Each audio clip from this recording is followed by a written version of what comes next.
Assalamualaikum warahmatullahi wabarakatuh. Perkenalkan, nama saya Laudeson Fauzan.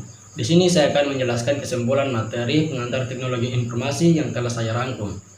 Nah, kita langsung mulai saja, yaitu materi if case dan perulangan. Jadi, yang harus kita ketahui yaitu jenis-jenis pernyataan kontrol dalam PHP. Pernyataan kontrol sendiri bertujuan untuk mengambil beberapa keputusan dan pengulangan perintah dalam satu struktur program. Pada dasarnya, di setiap jenis-jenis pemrograman kita telah familiar dengan beberapa pernyataan kontrol yang ada seperti pernyataan if, pernyataan switch, pernyataan loop, dan pernyataan while. Pernyataan if, ada beberapa pilihan sintaks dalam penerapan pernyataan if sesuai dengan kondisi suatu program seperti fungsi if else, dan fungsi if else. Fungsi if, jadi if adalah suatu fungsi yang mengandung suatu kondisi. Jika pernyataan dipenuhi, maka operasi program yang kita buat akan terpenuhi, dan apabila pernyataan tidak dapat terpenuhi, maka operasi program yang kita buat akan diabaikan. Pernyataan else if, kita bisa menganggap pernyataan else if sebagai perpanjangan dari if else construct. Jika kita memiliki lebih dari dua pilihan untuk dipilih, kita dapat menggunakan pernyataan else if. Switch, pernyataan switch agak mirip dengan pernyataan else if yang mana kita baru saja membahas di bagian sebelumnya. Satu-satunya perbedaan adalah ekspresi yang sedang diperiksa. Pernyataan while loop. While loop digunakan ketika Anda ingin mengeksekusi sepotong kode berulang kali sampai kondisi while bernilai false. Pernyataan do while loop. Do while loop sangat mirip dengan while loop. Dengan satu-satunya perbedaan adalah bahwa kondisi while diperiksa pada akhir iterasi pertama. Dengan demikian, kita dapat menjamin bahwa kode loop dijalankan setidaknya satu kali terlepas dari hasil ekspresi while. For loop. Secara umum, for loop digunakan untuk mengeksekusi sepotong kode untuk jumlah waktu tertentu. Dengan kata lain, jika Anda sudah tahu berapa kali kita ingin mengeksekusi kode, itu adalah for loop yang merupakan pilihan terbaik. Berikutnya, kita lanjut materi basis data. Sistem basis data. Database Management System atau DBMS, yaitu kumpulan program yang digunakan user untuk memanajemen database. Tujuan basis data yaitu yang pertama, kemudahan dan kecepatan dalam pengambilan data. Kedua, efisiensi ruang penyimpanan, mengurangi atau menghilangkan redundansi data. Keakuratan, pembentukan kode dan relasi antar data berdasar aturan atau batasan.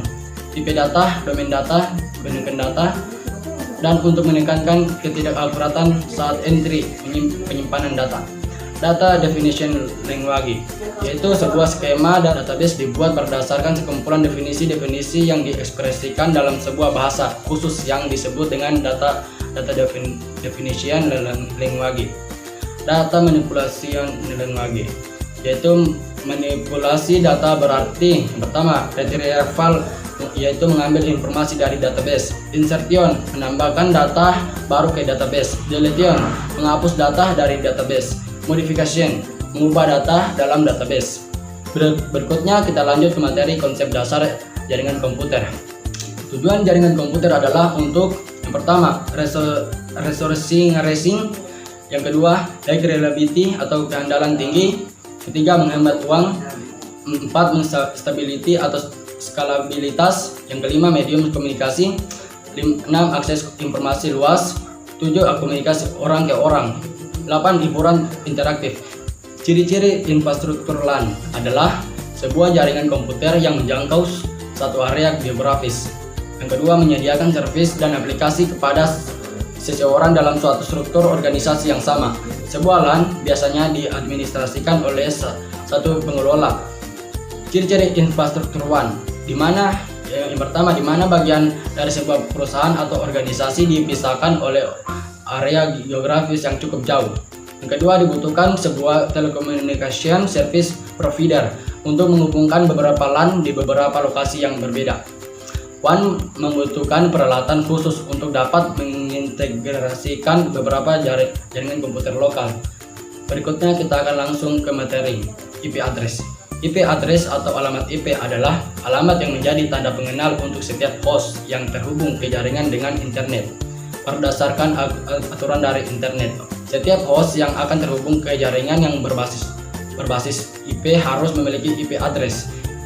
IP address bersifat unik, artinya dalam satu jaringan tidak ada dua host atau lebih yang menggunakan alamat IP yang sama. Kategori IP address.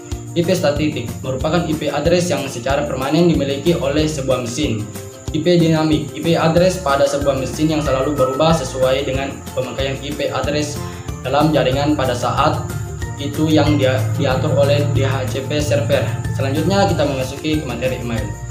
Electronic mail adalah salah satu sarana komunikasi yang cukup handal. Perbandingannya dengan mail adalah waktu pengirimannya yang sangat cepat. Keuntungan email, pengirimannya cepat dari setengah jam sampai sehari. Sangat murah biayanya, yakni beberapa detik dari pulsa telepon, baik di dalam maupun ke luar negeri. Dapat mengirimkan banyak surat dengan mudah. Nah, kerugian email. Email tidak selalu sampai, kesalahannya sedikit saja pada alamatnya sudah cukup untuk mengagalkan pengiriman. Kemudian tidak sesuai orang melihat email mereka secara teratur. Selanjutnya yaitu pengantar e-commerce. E-commerce dapat didefinisikan dari beberapa perspektif, seperti pertama, komunikasi, perdagangan, proses bisnis, layanan, pembelajaran, kolaborasi, komunitas. Terakhir, kita akan membahas tentang kecerdasan buatan. Arti kecerdasan, kemampuan untuk belajar atau mengerti dari pengalaman, memahami pesan yang ambigu, menanggapi dengan cepat dan balik atas situasi yang baru, menggunakan penalaran dalam memecahkan masalah serta menyelesaikannya dengan efektif. Tujuan kecerdasan buatan yaitu membuat komputer lebih cerdas, mengerti tentang kecerdasan. Yang ketiga, membuat mesin lebih berguna. Mungkin itulah materi yang telah saya sampaikan. Semoga kalian bisa paham. Sekian dari saya dan sampai jumpa. Wallahul muwaffiq ila aqwamit thoriq. Wassalamualaikum warahmatullahi wabarakatuh.